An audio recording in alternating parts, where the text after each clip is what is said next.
Present by Magahi Music Recording Studio, Guraro. लाठिए के जोर से लालटेन बाज जाइताऊंगे छौड़िया पाना बिहार में। Mix by Ajit Yaduvanshi.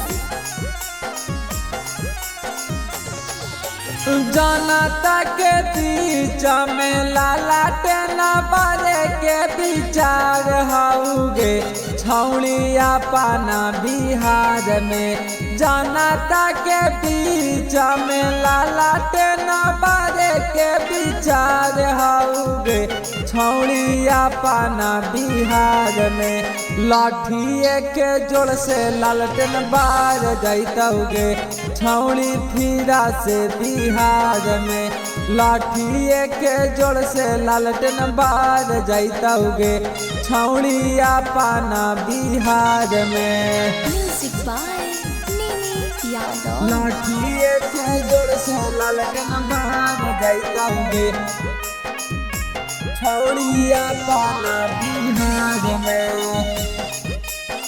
Mix by Ajit Yaduvanshi.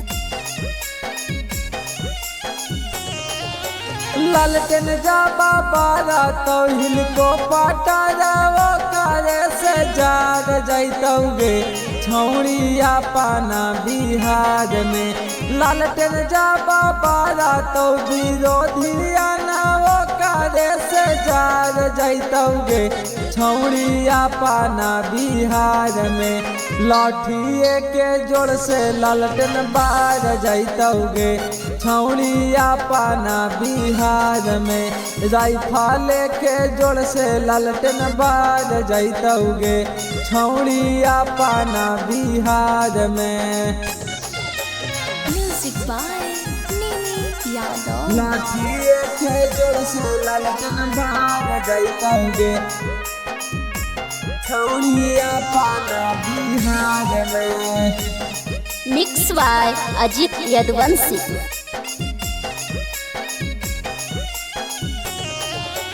Ajit Lala Shubham Karaua JD के सपोर्ट छौड़ी उताया पाना बिहार में।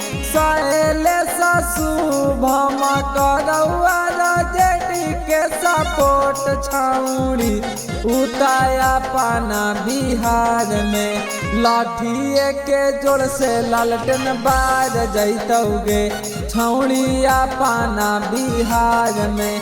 लाठिए के जोर से लालटेन बार जाइताऊंगे छौड़िया पाना बिहार में।